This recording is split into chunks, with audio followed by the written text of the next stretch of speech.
Welcome to another episode of the Tambalan Podcast, a Spotify exclusive. Partner! Yes, partner! Kwento ni Daddy Vin na medyo problemado sa kanyang setup ngayon. Setup? Oo. Ito ba yung sala setup? Oo, kasi binaklas tapos hindi alam paano babalik. Kasi ultimo foam spring natanggal. Ganong setup. Tama ka. Gusto na pag-usapan to. Oo, yan. Abangan! Mula sa Mahiwagang Burnay, ang kwento.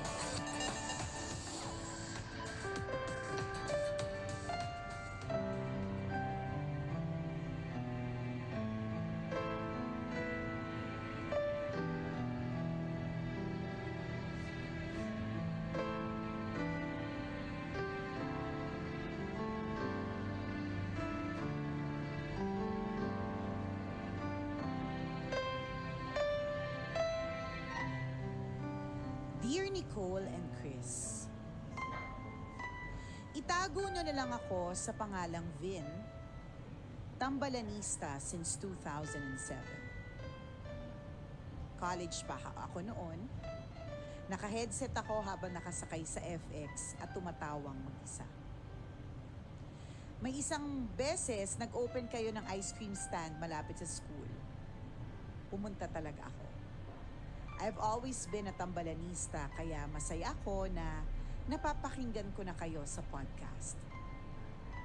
Sumulat ako para humingi ng payo. Grade 5 pa lang ako, alam ko na kung ano ang gusto ko maging paglaki. Pangarap kong maging inhinyero. Average student lang ako pero natupad ko naman ang dream ko. Kahit wala naman akong awards o anumang exemplary achievement in school, binawi ko na lang sa pagiging achiever ko sa trabaho. Kaya naman kung saan-saang bansa na ako na-deploy. I have worked in Dubai and Singapore. 2 years ago, I got married. Last year, nag-migrate kami dito sa US. Nang magkaanak kami this year, I had to quit my job para mag-alaga ng bata. Hindi kasi uso ang yaya dito at ayaw naman naming iwan sa daycare ang anak namin. Hindi naman pwedeng mag-resign sa trabaho ang asawa ko dahil 3 years ang contract niya. Magmumulta kami kapag umalis siya in less than 3 years. Maliban naman din doon, mas malaki ang sahod niya sa akin bilang nurse.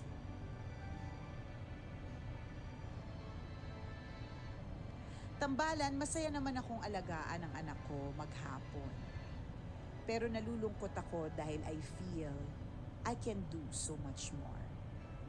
Mahal na mahal ko yung profesyon na pinaghirapan kong tapusin, pero hindi ko siya napapractice. Para tuloy, may kulang sa buhay ko. Ano po kaya ang dapat kong gawin? Salamat sa inyong payo. Ang inyong tambalanista, Vin.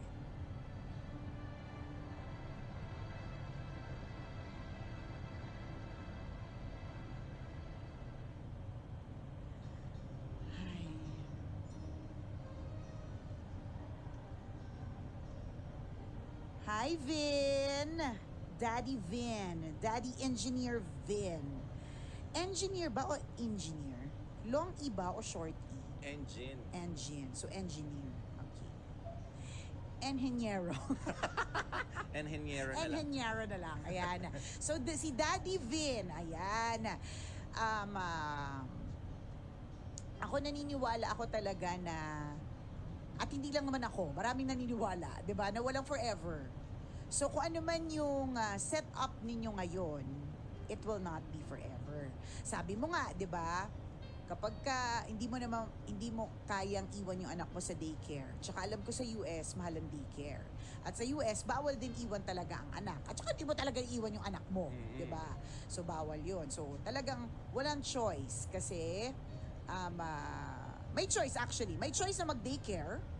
Kaya lang mahal, 'di ba? So kapag ganoon, dodoble, triple ang kayod. Ganon. yung asawa mo, sabi mo, mas mataas naman yung sweldo sa'yo as a nurse. Kaya lang magmumulta kapag less than 3 years. Kumbaga, pag-resignin, di ba? So, ibig sabihin, ang choice that you have to make is to save muna yung sa misis mo. Di ba? Kasi ngayon, yan yung, sa tingin ko, yung ginagawa ninyo ha, yan yung tama. Yan yung dapat na mangyari sa ngayon na ideal for your setup for now. Yes. Diba? Kaya paulit-ulit po yung sa ngayon, for now, yan yung setup ninyo, yan yung sitwasyon ninyo. So, i-embrace mo muna siya. Pero, syempre, para sa isang tao nga, parang katulad lang itong partner ng mga malalakas pa ng mga tao. Parang feeling ko tayo, partner, kapag halimbawa, mag-retire tayo at kunyari 60 or 65, malakas pa rin tayo kasi sanay tayo Oo sa naman. aligagang buhay di ba? Zumba pa nga ako. Oo naman, partner. Oo. Ako pa magpapaikot sa DI. Sarap. Paikutin ko siya sa palad ko hanggang mapautang niya ako. Iba palang ikot. Oo, di ba? usapan na Ibang pala. usapan na pala. Di ba? Pero totoo, di ba? Madaming 60, 65 na nag-forced to retire kasi wala namang ibang choice kasi may retirement age na tinatawag, pero napakalakas pa nila. 'Di ba? Lalong-lalo na kung sanay sila sa buhay na araw-araw nagtatrabaho, araw-araw aligaga, araw-araw kumikilos. So kaya ba't ko nabanggit 'yon? Kasi feeling ko, Daddy Vid, yun yung sitwasyon mo ngayon, 'di ba? Na tingnan mo, nakapunta ka pa sa Singapore, sa Dubai, sa iba't ibang bansa to practice your profession. Tapos biglang sanay ka sa ganun life, yung toxic, 'di ba? Yung toxic sa trabaho, busy sa trabaho, ang daming inaasikaso, sanay ka sa ganun. Tapos isang araw biglang boom, wala ka masyadong ginagawa. Ganun talaga, boom. May sound May effect, sound effect. ganon. Boom, ganyan. Boom, boom talaga Boom, yun boom, eh. play. Ganyan. Boom, boom, bow. Kahit anong kasi, boom. Diba? Isang araw, boom. Wali kang gagawin, mag-aalaga ka na lang ng bata. Kaya parang feeling mo, hindi ito yung world na na gusto ko. Ang tagal kong pinaghirapan yung trabaho ko, yung profession ko, hindi ko siya ma-practice. Hindi ito yung gusto kong mundo, ganyan, 'di ba? Pero ang pagiging isang daddy ay may sarili din siyang mundo. Correct. 'Di ba? Correct. And ako, I feel like sa sitwasyon nyo ngayon, yan ay yung best na na set up. Pero pwede namang sabihin mo sa misis mo, hindi, ikakayod ko, mag-i-daycare natin siya. Pwede din naman. Oo. Kung gusto mo talagang i-push yung May options may actually. option din naman talagang ganun. Pero kung talagang mahirap, masyado pang maliit yung bata, hindi ko alam ang setup sa US, hindi nga ako makapag-English di ba? Setup pa dyan, di ba? So, hindi ko alam kung ano yung eksaktong setup Pero pwedeng gawa ng paraan kung gusto mo talaga i-push siya. Pero para sa akin for now, given the setup that you have na hindi uso ang yaya, mas mataas ang sweldo ni Mrs., ganyan, i-embrace mo muna yung setup na yan. In fact, napakarami pong house bands. And they like what you're doing. Ako, Yes, ang iniisip ko dyan, partner, eventually naman, sa totoo lang, papunta din naman talaga tayo dun na magsistay lang tayo sa loob ng bahay, magbabantay ng mga bata, magbabantay ng apo, kung may apo na tayo, na una-una ka lang, pinapractice mo lang, ganun. Totoo yun. Ito Oo. yung moment na yan. Kaya Tama. namnamin mo. Sa true. Alam mo, maaaring normal na nararamdaman mo yan na kung sino man. Kasi nga, pangarap mo maging enhinyero. Diba? At may practice talaga yon. Pero ito na lang yung tingnan mo sa ngayon. Yung trabaho, feeling ko lang kaya mo siyang balikan Diba? Kasi nga, achiever ka naman, sabi mo. Tama. Diba? Ibig sabihin, determined kang tao. You have that passion kapag nasa trabaho ka na. So, madali kang makakabalik kung ano man yung nawalang trabaho sa ngayon. Uulitin namin, madali kang makakabalik kung ano man yung nawalang trabaho sa ngayon. Tingnan mo yung sa ngayon Yes. Pati si Porter, sinabi niya talaga yung word na sa ngayon. Kasi Face sa lang ngayon, kasi siya na pagdadaanan mo. Correct. Correct ka. Yung ginagawa mo ngayon, yung setup, that's the doable setup Diba? as of now. Correct. Actually, parang inulit ko nga lang yung sinabi ni Oo, partner. totoo Pero kasi. we just want to highlight yung nangyayari sa iyo ngayon, yung the world of parenting. Welcome to the world of parenting. That sometimes you have to give up Yes. your career in Correct. order to take care of your kids. Napakaganda actually nung experience mo ngayon. Maraming mga magulang na gustong-gusto naman nilang alagaan yung mga Tama. anak nila pero hindi nila maalagaan kasi kulang yung time nila. Correct. Kailangan nila mag-work. Kumukuha sila ng yaya para, 'di ba, to replace their roles. Ikaw hands-on kang daddy. Tama. This is the kind of experience that you will never regret. Correct. Tandaan mo yan. Yung pag-aalaga mo sa anak mo ngayon ay hindi mo pagsisisihan hanggang sa pagtanda mo. Na minsan sa buhay mo, nakita mong, di ba, pumupo yung anak mo at ikaw ang nagdakot ng Correct. pupo niya. Tama. Di ba? Natalsikan ka ng wiwi, pumasok. Sumiret, di ba? Yung kalilinis mo pa lang, di ba? Yes. Biglang uulit na naman. At yun yung masasayang ganon. experience ng mga magulang. Di ba? Masarap yung balikan pagdating ng panahon. Correct ka. Huwag kang malungkot. Pasalamat ka, nandyan yung anak mo. True. Di ba? Magkasama kayo ng anak mo. Uulitin namin, maraming parents ang gustong makasama yung anak nila ngayon. Totoo. Ikaw kasama mo na. Correct, 'di ba? Diba? Ano 'yan, tsaka 'di ba laging sinasabi ng tambalan, paulit-ulit po kami dito ha. Bilang experience namin and experience din ng maraming mga magulang that they grow up so fast. Correct. Na parang umubo ka lang, parang nahipan siya, ang laki na niya. Parang ganun lang yung feeling, yung parang neto lang pero bakit biglang sabi ko nga sa'yo, partner yung dating pajama ng bunso ko, tokong na. Diba? Dati ang haba-haba Ngayon, nung basahan pinafold ko pa. Trunks na nga siya, swimming trunks. Diba? Yung mga dating ang luwag-luwag na mga damit, nakita mo pinupuno na nila kasi ang bilis lang nilang lumaki, ang bilis nilang mag-grow, diba? Sabi nga, the days are long, but the years are short. Totoo yun. Yes. Ang haba-haba ng araw, parang kailan ba matatapos, napapagod ako, haggard ako. Ang dami mong reklamo, di ba? Pero hindi mo na mamalayan, ilang taon na pala yung nakalipas. Mamimiss mo yan.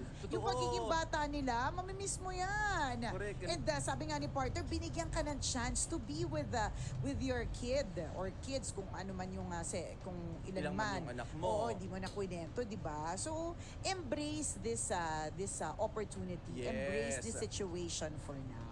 Namnamin mo yan. Sobrang actually, yung nararamdaman mong pagkukulang, namimiss mo lang yung trabaho. Pero sa ngayon, i-focus mo lang yung attention mo sa anak mo and Correct. sasabihin mo, my world is complete. Tama. Diba? At saka ito, ang ulitin ko lang sa'yo, eventually, lahat tayo papunta din dun Maski yung mga kakilala kong mga kaibigan na sobrang yaman at sobrang aligaga during their career life, napunta na din sila sa wala na silang na parang uupo-upo na lang, aalaga-alaga, titingin-tingin, magsistay sa loob ng bahay, ganon. So, nauna ka doon sa part na yon that you're staying at home and walang masama Totoo. Ito na lang, medyo i-refocus mo lang yung mindset mo. Wala kang problema. Wala. Di ba?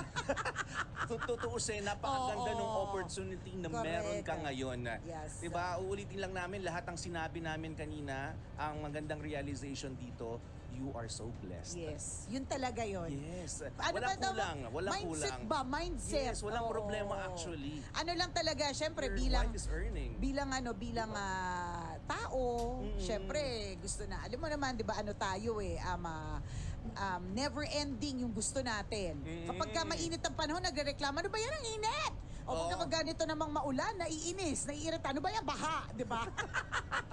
Sala sa init, sala sa Correct. Walang kalagyan. Sa true, 'di ba? So kapag halimbawa ikaw noon, baka aligaga ka sa trabaho mo sanay ka lang talaga sa aligagang world. Oo. Parang lahat tayo partner ng pandemic. 'Di ba? Na isang araw bigla tayong ipinatigil sa loob ng bahay. Yung sanay na sanay ka na lagi ka rumarampa, may nunal ka sa paa, may may gulong ka sa paa kasi lagi kang gumugulong kung saan-saan. Tapos isang araw kailangan nasa loob tayo ng bahay. 'Di ba? Parang ganun yung situation mo ngayon parang nasanay ka na busy, tapos biglang nasa loob ka ng bahay. Pero hindi ba't lahat tayo nung pandemic, eventually nakapag-adjust? Tama. Ilan po ang nakagawa ng sariling negosyo? Tama. Ilan po ang natutong magluto? Ilan ang yumaman? Ilan ang nagkaanak? Nadagdagan ng anak. Diba? Kasi ganun lang yan nung pandemic. Oo. It's either natuto ka mag-ube cheese pandesal, gumawa ng dalgona coffee, nagkaroon ng online business, or nadagdagan ng anak. Diba? Kasi eventually nga, nakapag-adjust. So yung nararamdaman mo ngayon, Vin, is because it's normal during an adjustment period na hindi mo Oo. matanggap 'Diba? Totoo. At ang adjustment period, hindi natin sinasabi na saglit lang ha. Minsan taon na nag-a-adjust pa rin. So, habang nandiyan kasi situation na yan, just embrace that situation. Eh, yun yung sitwasyon mo ngayon eh. Tama. 'Di ba? Again, hindi ka problematic. Mm-mm. Oo, ano lang, Mas ginugulo pro- ka lang ng isip mo. Mas may problema kami ni partner. Oo. Ganon. May problema kami, paano hihinto yung tubo ng tigyawat sa likod namin eh. Truth.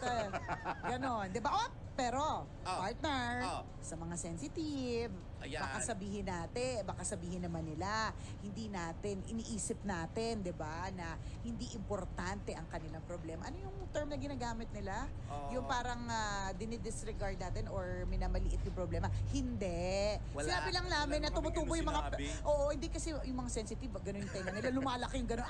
Sinabi na yung problema nung tatay, mas konti kumpara dun sa tumutubong pimple sa likod. Hindi po ganon. Tsaka kami naman yun, hindi Kami kayo. naman yun. Para sa amin, mas malaking problema ng pimple sa likod na hindi na tumitigil sa paglaki. Kasi hindi na namin Ayaw alam. niyang kumonte. Correct ka. Ayaw. Tsaka pa, ang hirap humiga. Ang hirap Masakit. sumandal. Masakit, 'di ba? Charot, 'di ba? Hindi namin minamaliit yung problema mo dahil hindi naman maliit yung pinoproblema mo. Kasi nasabi lang natin, at this point, embrace your situation. Di ba tingnan mo, partner, ang automatic nung naging reaction natin na parang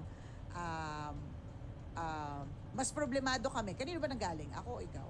Kanino? Hindi ko na alam. Ako, Oh, yun. mas problemado Diba? Mas ako sa problem. tigyawat. Oo, di ba? Mas Sumutubo sa likod ko. at Ang natin. automatic yun na nasegundahan ko eh. Kung sino man isusegunda namin. Kasi yun yung namin, parang, oh lang yan, ako nga may pigsa eh, di ba? Sa singit. Pero kinakaya ko, di ba? Dalawa pa. Oo, dalawa pa. Hirap na. Oo, kaliwat kanan. Kahit saan ako umupo, mahirap, di ba? Yung mga ganon. Pero for others kasi sometimes they feel like it's parang merong isang term yung disregard the problem, undermine, parang hindi undermine yung problem. Hindi po ganon. Wala, Mindset. walang ganon. Mindset ba? Wala Mindset. nang aaway sa inyo. Wala. Napakaswerte mo. Ano ang pangalan ulit niyan? Kalimutan natin. Ha? Anong pangalan niya ulit? Si Mike. Si Vin. Vin. Yan, si Vin. Napakaswerte mo, Vin. Ako, ito yung struggle. For example, nung may mga times partner na, kunyari, kailangan kong mag-aral, kailangan kong magbasa. Hindi ko siya magagawa sa loob ng bahay. Kasi maingay ang mga kids. Oo. So, kailangan kong pumunta ng coffee shop para kasi hindi naman talaga. Yun yung marami dito sa Pilipinas na ganun yung ginagawa. Tambayan ng ang coffee shop, may mga baong libro doon nagbabasa. And ginawa ko yun many times. So, laging struggle sa akin yun na parang Pero wait lang, partner. No, pala, yung question ko pala dyan, hindi ka ba nadidistract sa mga dumadaan? Pag Hindi nasa naman. coffee shop ka, kasi kung ako yun, ay, paano siya naging jowa ni ate? Ay, ang tagal-tagal niya na yung isang kape, hindi niya maubos. Sabay kami pumasok, yung kape niya, ganon. Depende kung saan. May coffee shop talaga na pagpasok mo lahat nagbabasa. Ang galing nga eh. Okay, Baka yung napupuntahan mo tambayan lang talaga na mga sa bagay. Sa bagay, hindi ako mag-e-effort na maghanap ng coffee shop na yung mga tao nagbabasa. Oo, magulat ka nga. Okay, Dati nung una hindi ko rin sila naiintindihan. Pero palakasan ng libro. Meaning, pag naglabas ng libro, yung isa tatlo agad. Pang Law patalinuhan. books agad. Law book, gano'n. Oo. Parang, naglulo ako, ganyan. Oo, ganyan. Tapos yung katabi mo, siya, may Oo. may mga ganito. Ano lang yung kanya, alamat ng Oo. saging. May mailabas sa libro. Anyway, balik tayo. Alamat ng saging. Balik tayo sa kwento mo. So, Oo. many times you have to go out, get out of the house kasi the only way for you para makapag-aral ay pagpumunta sa coffee shop. Oo. Tapos, pero na-realize ko, sabi ko, ang dami ko pala nasasayang na oras na hindi kasama yung mga anak. Give up ko talaga yung pagbabasa, hindi ako nagbasa. So, ang naging diskarte ko doon, nanamnamin ko yung oras na kasama yung kids kasi yun yung ayaw kong masacrifice. Parang, Time with them. Kasi magstay ka sa coffee shop, syempre yung travel time, tapos Correct. yung 5 hours ka palang nawala sa madaling salita. Eh yung 5 hours na yun, mahalaga yun eh. Tama. Pag uwi mo ng bahay, tulog na sila. Mm-mm. So sayang yung moment, parang hindi pwedeng ganito yung setup. So ginive up ko yung yung pagbabasa, ginive up ko yung pagtambay sa coffee shop kasi feeling ko diabetic na rin ako. Nakakailang coffee. Hindi na gumagaling yung mga sugat mo. Oo, parang gano'n. Tapos parang laging, parang may So, napapalpitate ka na, kape ka ng kape, Oo, di ba? tsaka parang may mali din. Mm-mm. Sabi ko mali, dapat i-prioritize ko yung bata. Prioritize ko yung attention ko, yung time ko with my kids. Mm-mm. So ganun yung ginawa ko, and ulitin ko, yun yung time na hindi ko pinagsisihan. Yes. Sabi ko, napakaswerte ko kasama Time ko with the kids is never time that's wasted. Yes. So, damdamin mo lang na parang, blessed pala ako nakasama ko yung mga kids. Ngayon, syempre, hindi mo naman totally pwedeng i-give up yung pag-aaral. Ang ginawa ko, syempre, I spend time with kids, play with them. Ngayon, nung patutulugin mo na lahat, that's the time na magbabasa ka. May gano'n naman palang pwedeng setup na hindi mo naman kailangan laging pumunta ng coffee shop, gagastos ka at makikisabay ka doon sa mga taong nagbabasa rin, masabi lang din na, uy, nag-aaral ako. Kasi pwede naman pala sa bahay, patutulugin mo nga lang yung mga kids. So, may mga arrangement na pwede kang gawin, pero kung wala na talaga, yan yung setup mo ngayon, wala ka ng choice, feeling mo walang choice. So, diba? Tama yun. Embrace that current setup. Correct. Kasi Kasi ayos... never mo pagsisisihan na lagi mong kasama ang mga anak. Bilis nila talaga lumaki, promise. Totoo yun. Hindi yan wasted time. Never wasted time on time with the kids. Yes, laging blessing yan. Yung tipong kumakain kayo ng sabay, kunyari, tara kain tayo sa paborito mong fast food. Nakakain mo na, kasabay ko yung mga anak ko. Diba? Na parang ang dami nilang kinikwento. Daddy, this is my favorite. I like the spaghetti. I want more chicken. Blah, blah. At I-enjoy mo yun. Yung tipong kahapon nga lang parang, tara, nag-iya sila. Daddy, get this way. Sure, there's like baha outside. Why not? Kaya pala nag-aaya kasi may baha sa labas. Malakas yung loob nakita nila madaming danaw sa daan. Totoo. Sabi niya, pataas na yung tubig baha sa baba ng bahay natin. Tara na, let's prepare.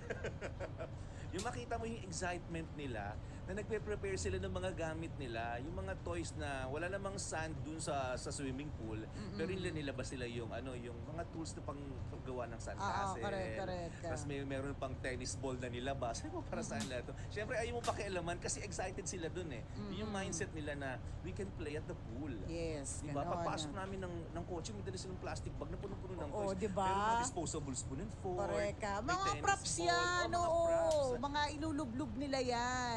Pinicturean ko nga yun, natatawa ko sa ang galing naman. And sabi ko, hindi yun bagay na pinagsisisihan. Tama. Ano yan Paglabas na, pagsakay na sasakyan, ang dami, ang cute. Dinisplay nila yan, sabi niya, mga sirang tinidor. Oo, kasama yan. Hindi mo Oo. pwedeng iwan yung sirang tinidor. Kasama talaga yan sa Marami pa sa yan sa swimming. Oo. Marami pa yan sa likod ng sasakyan. Ito lang yung nagsiset up na sila, ina-arrange sila Tapos nagsasalita sila, nagkikwento nila sila sa sarili nag-ano na sila. Kasi may imagination sila Oo, storytelling alike. Ganun. Oo. And nakakatuwa yung ganyang klase ng experience. Minsan nag-i-emo ka na lang. Ay, galing naman itong mga batang to. Cute. Ano yan? Ice cream scooper ba Hindi ko yan? alam sa kanila. Hindi. Laruan yan ng pang kunyari, pang scoop ng mga mga eklavu. Pero winner pa rin talaga yung sirang tinidor. Kasama yan. Hindi pwede Tapos maiwan yan. May straw ng milk tea. na parang, yun nga sasabihin mo sa sarili mo, napakaswerte ko kasi nawi-witness ko siya ngayon. Kasi pwede namang hindi. Kasi busy ka sa trabaho. Totoo. At hindi din naman hindi rin naman na ikaw ay mag-feel bad. On the other hand, you don't feel bad naman kung ikaw naman yung nasa sitwasyon ng asawa ni Vin. 'Di ba? Na ikaw yung nag-work at hindi mo nakakasama yung kids. Kasi iba din naman yung ambag mo. 'Di ba? Alam mo, dapat i-podcast na natin 'to kasi sa US base sila, 'di ba? So sa podcast napapakinggan itong ating napapanood ngayon na usapan. Pero yun, again babalik ako dun sa eksena nung asawa naman ni Vin So kung nakatutok ka rin ngayon sa podcast, 'di ba?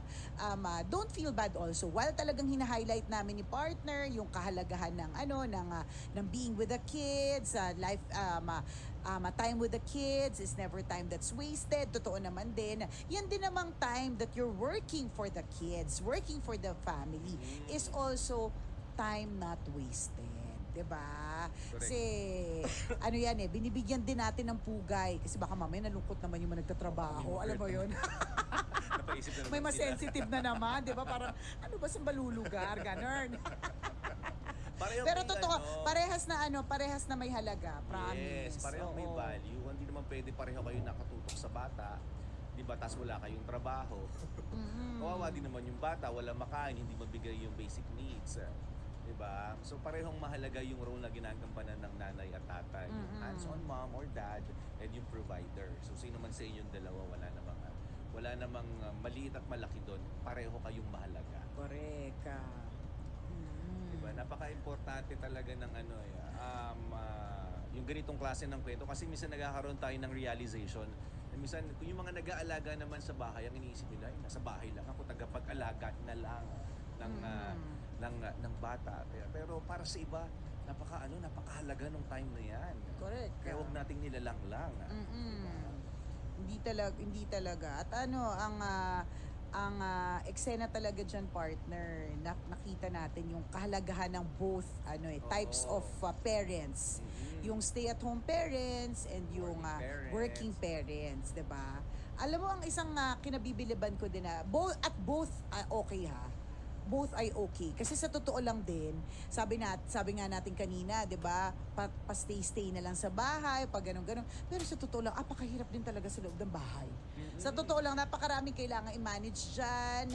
Tapos, ang dami, hindi rin natitigil ang ang aayusin sa bahay Kaya sa mga mister, wag na, o kaya sa mga misis, kung sino man yun naiiwan sa bahay, wag na pag umuwi ka ng bahay, ang sasabihin mo, wala kang ginawa. Bakit tambak na naman tong mga gamit na to? Wala ka bang ginawa? Kasi hindi po nauubos ang tiklupin.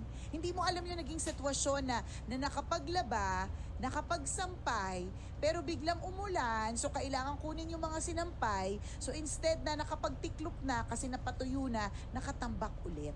So pagdating ng asawa ang sasabihin, ang dami na naman tambak, wala ka bang ginawa dito? Pinakamasakit yun na pwedeng marinig ng isang tao who stays at home. Kasi sa loob ng bahay, apakaraming ginagawa. Sa totoo lang, hindi po nauubos talaga yung lilinisin. Lalo kung may kids Kung wala ng kids, okay lang kasi wala na masyadong nililinis kasi mas responsible na yung mga adults, di ba? Pero pagka may mga bata, never ending ang kalat niyan.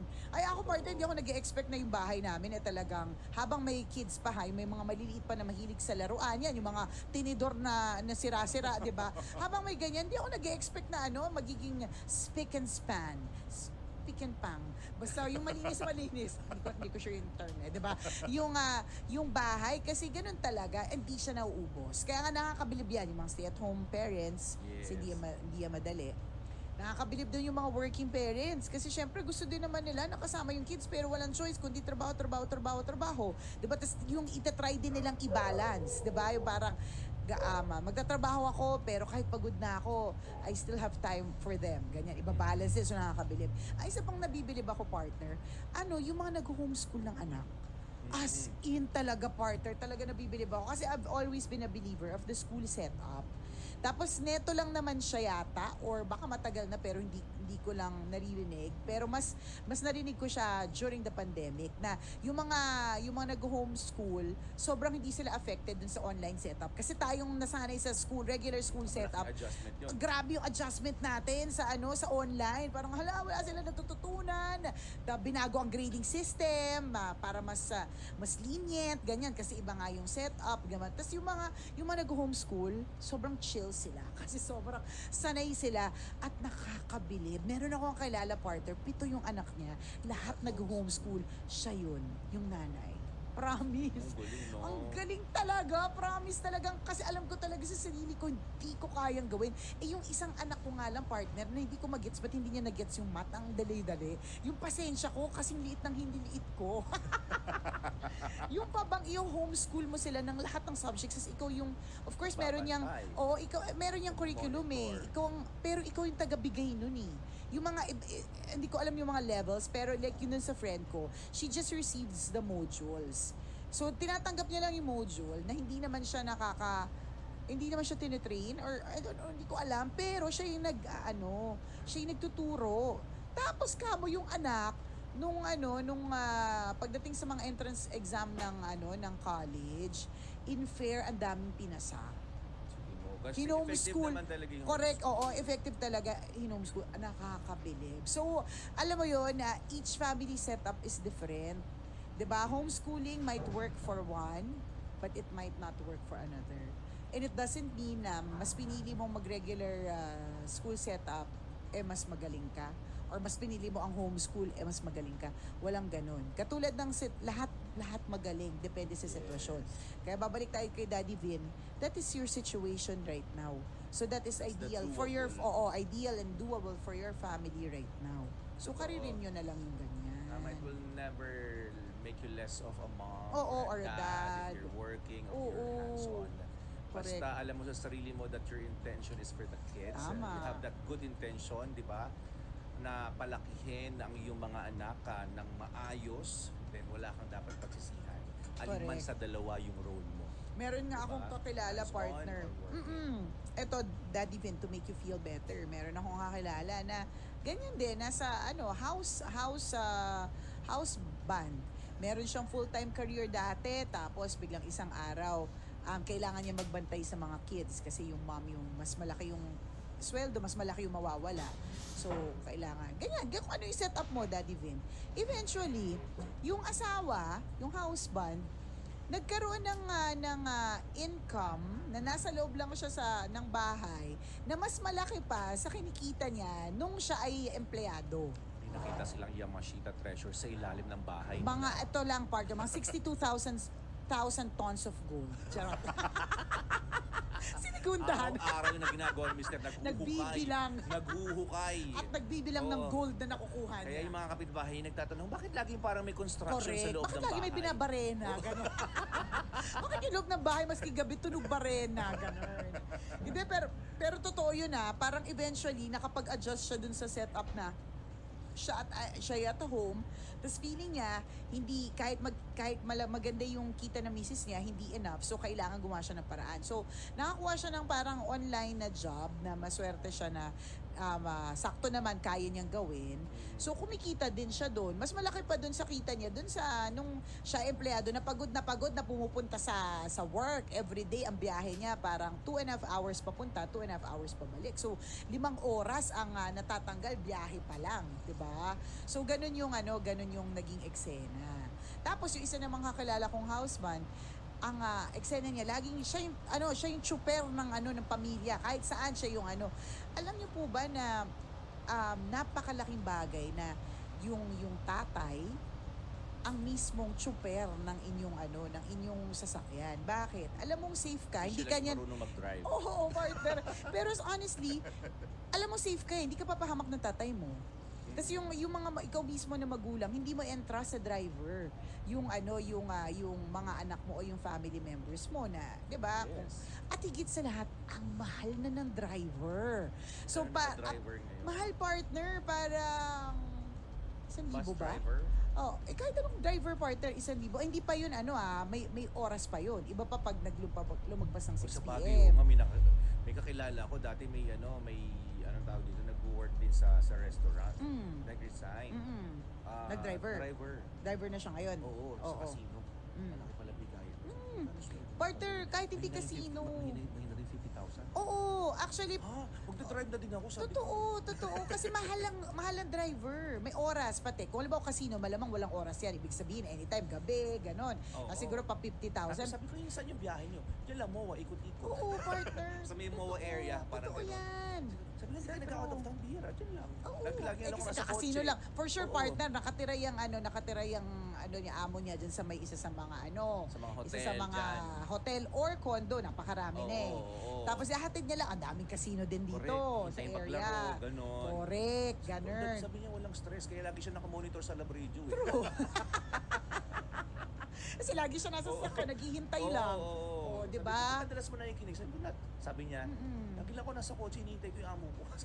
Depende pa partner ha. Depende pa kung ang empleyado ay Chinese o kaya Poco. Ano yan partner kapag ka nagbigay cash tapos 1 year ganon. Ganon sila. Ang mahal ng driver. Kaya kung halimbawa ikaw ang role mo sa bahay ay nagda-drive ka, napakalaki ng function mo sa totoo lang. Kasi kung hindi magko-commute yung mga anak, okay lang din naman mag-commute, kaya lang mas mahirap. Kung may sasakyan naman, ba't magko-commute, 'di ba? Yung ganun. Tapos ang mahal talaga ng driver. Promise. As in, alam ko talaga yung isa kong kakilala, ang binabayad niya sa driver, parang mga 25 to 30 a month. Kung magkano lang yung sweldo mo, Hindi lang. diba? Nagtrabaho ka para sa driver mo. Correct. Kung lahat doon napunta, yung sweldo, hindi ko alam kung yun talaga. I'm sure baka meron din mas mababa. Pero kung alam sabihin mo ng 15. Oo. Diba? Kasi syempre, kawawa naman kung 10 lang. Diba? Kung, diba? Hindi, lugi. Pagod na pagod. Diba? Sabihin na natin 15. Magkano sweldo mo? Diba? So, ang mahal. Ang laki ng Papaisip tayong lahat. Diba? Ang laki ng ginugugol na oras. Ang laki ng function. So yun, yung ganyan. Alam mo, Daddy Vin, kung ikaw yung magiging driver ng family, kung may sasakyan kayo dyan sa US, kung ikaw yung taga-run ng errands, na wala nang kailangang, you don't need to ask somebody to do it na kailangan bayaran, ikaw na lahat ang gagawa, napakalaking contribution nun for the family. Sa totoo lang. Diba? Kasi yun yung mga bagay na babayaran kapag kailangang ipuntahan, diba? Huwag mong isipin na walang bigat yung role mo. Napakalaki. Promise. Napakahalaga ng role na ginagampanan mo ngayon. Basta yun lang lagi yung iisipin para hindi ka malungkot. Tama. Basta you're doing it for the kids, wala kang pagsisisihan dyan. Worthwhile ang lahat ng moment na kasama mo ang kids mo. Isang malaking check. Yung trabaho mo nakaka-stress nga doon, gusto mong balikan. Yung oras mo sa bahay, hindi naman nakaka-stress dyan. Diba? Lahat ng time mo with your kids, enjoyable yung time na yan. Yes.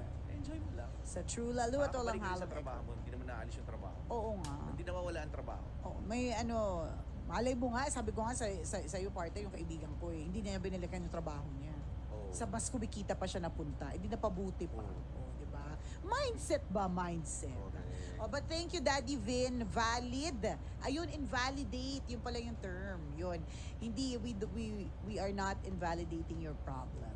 Diba? Valid na valid yung problema mo. At mabigat din. Pero kung ang mindset mo ay hindi siya problema, but an opportunity to be closer to your child, an opportunity to serve your family in a different way, 'di ba? Di mas gagaan yang nararamdaman mo kasi binabago mo yung POV mo o yung mindset mo. Thank you, Daddy Vin! At kung meron din tayo mga iba pang mga tambalanisa na gusto mag-share ng kanilang mga kwento, pwede nyo kaming i-email. Send your stories at mahiwagangburnaystory@gmail.com. Mali mo, kwento mo na ang ating pag-uusapan sa mga susunod na araw. Kaya send mo na yan, Kabisyo. Salamat sa lahat ng mga nakatutok sa aming podcast. Thank you very much po! Thank you, mga Kabisyo. Muli ako po si Nicole Yala. At ako naman, si Cambio King Chris Chupe. Na nagpapaalala, una, magdasal ka para mabuhay ka. Pangalawa, mag-toothbrush ka para mabuhay naman iba. Yun!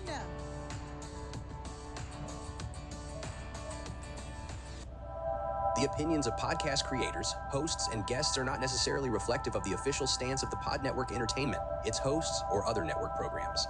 The content created by the people behind the podcast is personal and not meant to harm any religion, ethnicity, group, organization, company, or individual.